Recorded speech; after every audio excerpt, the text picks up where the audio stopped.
Let's start with two seemingly unrelated moments of failure.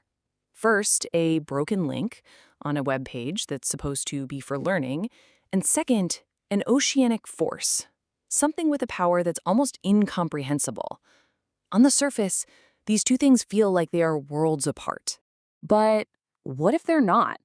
What could a simple digital error message possibly teach us about one of the most destructive forces in nature? Well, today, we're going to explore the hidden systems that these kinds of breakdowns reveal. So our investigation starts right here, in the digital world, with an error I'm sure you've seen a million times: page not found.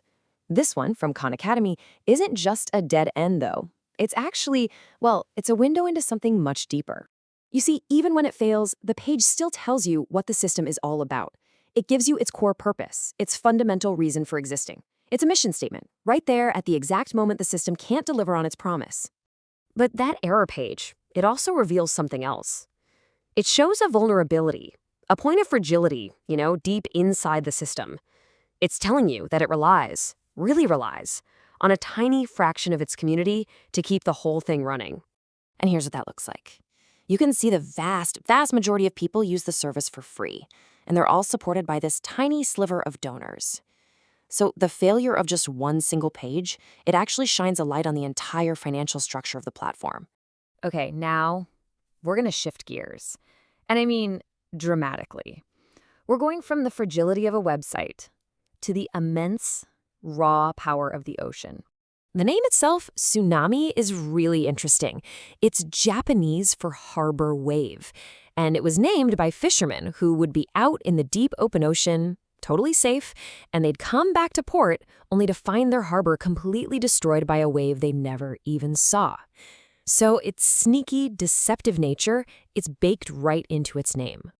So what's the system that drives this incredible force? Well, in the vast majority of cases, almost 90%, it's an earthquake. A huge, violent shift of the ocean floor, all triggered by the unbelievable power of tectonic plates. And this is the key. Out in the deep ocean, a tsunami is basically invisible.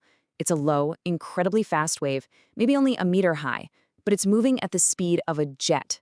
But then, as it gets closer to the coast, the ocean floor gets shallower, creating friction, and that slows the wave down.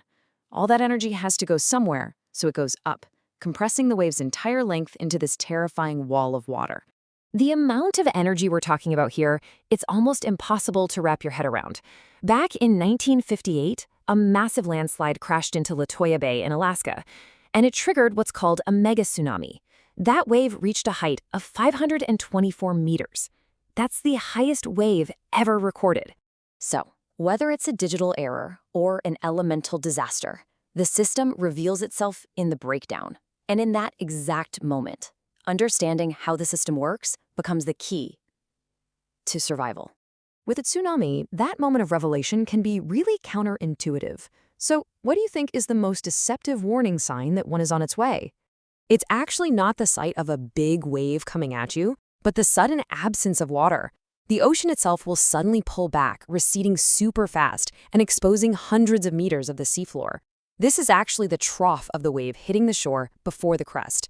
It's this quiet, almost eerie warning of the power that's about to be unleashed.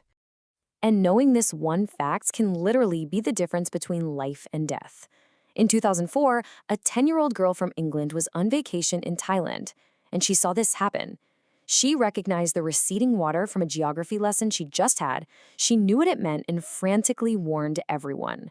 Her warning, it led to the evacuation and survival of about 100 people on that beach. She understood the system's warning sign. And that understanding, it translates into some really simple, actionable steps. First, get to high ground or get inland as fast as you can. If you do get caught in the water, get rid of anything heavy that could weigh you down. And this next one is absolutely crucial. Do not go back after the first wave passes. Yeah, returning too soon is maybe the most tragic mistake people make. Often, the first wave just clears the way. People who come back thinking it's over, like many did in a disaster in 1952, are often met by the waves that come after, which can be even bigger and way more destructive. So you have the broken web page, and you have the harbor wave. Two failures, on two totally different scales. But the lesson they both teach us is exactly the same. When you put them side by side like this, you start to see a clear pattern, right? Each failure has a warning sign, and each warning demands a specific response, a response that only works if you understand the bigger system behind it.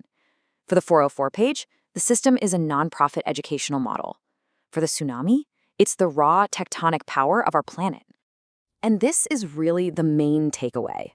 Failure isn't just an endpoint, it's an opportunity. It's this rare moment of clarity when the invisible structures that run our world, whether they're coded in software or written in stone, are suddenly forced out into the open for us to see. So that leads to a final question for you to think about. If a broken web page and a receding ocean are both just different kinds of error messages, then what other errors do we see in our daily lives? What deeper systems might they be trying to reveal to us if we just learn how to read the signs?